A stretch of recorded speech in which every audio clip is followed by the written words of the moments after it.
இன்னைக்கு நாங்க ஜெயிச்சிட்டோம். தல லவ் யூ தல தோனி.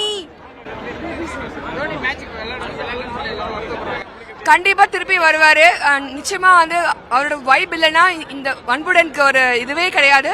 ஸோ அவருக்காக தான் நாங்க வந்து பார்த்ததே மேட்ச்க்கு. எனக்கு குட்டி பாப்பா இருக்கு. ஸோ அவங்களை விட்டுட்டு வந்த காரணமே தலையோட பார்க்கறதா. பட் அவரோட மேட்ச் பார்க்க முடியல, பேட்டிங் பார்க்கல. ஆனா அவரை பார்த்ததே ரொம்ப ஹாப்பியா இருக்கு.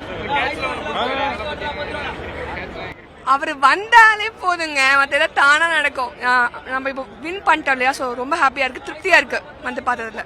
தேங்க்யூ. போயிட்டு இருக்கீங்க. நான் தோனி வரல, வருத்தமா இருக்கு. விளையாடுறதுக்கு பேட்டிங் கோயிலம்பாக்கம் மேடுவாக்கம் கோயிலம்பாக்கம் சூப்பரா இருந்தது. One side match. இவ்வளோ கிட்ட தோனி இந்த டிவியில் அந்த கத்துறதெல்லாம் பார்க்கும்போது நேரில் பார்க்கறது வேற மாதிரி இருக்கு. அந்த ஃபீல் செட் பண்ணுறது, தலை ஃபீல் செட் பண்ணுறதுலாம் ருத்ராஜ் தான் கேப்டனு. பட் ஆனால் தலை தான் அந்த ஃபீலிங் செட் பண்ணுறது. இங்கே நில்லுங்க, இப்படி நில்லுங்க, அப்படி நில்லுங்கன்றது. அங்கேருந்து பார்க்கும்போது ஸ்டேடியம் ஆடியன்ஸாக பார்க்கும்போது வேற லெவலில் இருக்குது. உண்மையிலே ஒருத்தான ஒரு மேட்ச். இவ்வளோ கஷ்டப்பட்டு டிக்கெட் எடுத்து பார்க்கறதுல ஒருத்தர் உண்மையிலே இருக்கு. எங்களை பற்றி சிஎஸ்கே ஃபேனாக தலை ஃபேனாக என்ஜாய் பண்ணோம். உண்மையிலே மேட்ச் தோத்து ஜெயிச்சது ரெண்டாவது பட்சம். பார்த்தீங்கன்னா ஒரே ஒரு குறை, தலை பேட்டிங்கை பார்க்கல.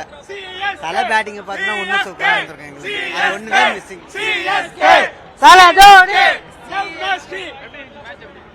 தலை பேட்டிங் வராதுதான் ஒரு குறையா இருந்தது. பாக்க எல்லாம் நல்லா என்ஜாய் பண்ணோம் எல்லாருமே. தலை பேட்டிங் வராதுதான் ஒரு குறை எல்லாருக்கும். CSK finals confirm bro. CSK finals confirm. Great match. சூப்பரா ஆடி இருக்காங்க ப்ரோ. உண்மையிலே போனதுக்கு செமையான மேட்ச். சூப்பரா இருக்கு. It's nice. Me and my father. No. என்னாச்சு? What? Amazing bowling and batting by CSK. செம்மையா இருந்துச்சு. ஃபர்ஸ்ட் எக்ஸ்பீரியன்ஸ்ல செம்மையா இருந்துச்சு. Bowling incredible. அதுக்கு பேர்லாம் தெரியாது. நம்ம பேட்டிங் சூப்பரா இருந்துச்சு ப்ரோ. அவங்க ஆனா ரொம்ப போர் அடிச்சிட்டாங்க ப்ரோ. கடைசி வரைக்கும் சுத்தமா அடிப்பாயின்னு பார்த்தா ஈடுகட்ட எந்த டீமே கிடையாது. கன்ஃபார்ம் இதுல சாம்பியன்ஸ் நம்ம தான். ஆனா இது ஆக்சுவலா டோனியை இறக்கிருக்கலாம். ஏன் டோனியை இறக்கவே இல்லை அப்படின்னா, ஐ திங்க் லாஸ்ட் ஃபைனல் மேட்ச்ல சேப்பாக்கல இருக்கிறதுனால டோனி அந்த மேட்ச்ல இறக்கி கரல் கொடுக்க மாதிரி பிளான் பண்றாங்கன்னு நினைக்கிறேன். ஆனா சூப்பரா இருந்துச்சு. பாருங்க வேற லெவலா இருந்துச்சு. ரச்சின் ரவீந்திரா தான் இந்த வருஷத்தோட பெஸ்ட் பிக். ஆக்சுவலா ரச்சின் ரவீந்திரா ரெண்டு பேரும் சூப்பரா ஆடினாங்க.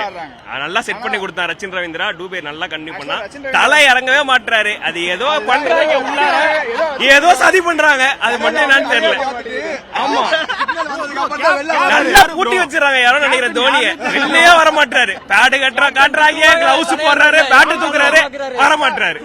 ஏதோ பண்றாங்க ப்ரோ. ஆனா ரொம்ப மோசம் பண்றாங்க ப்ரோ.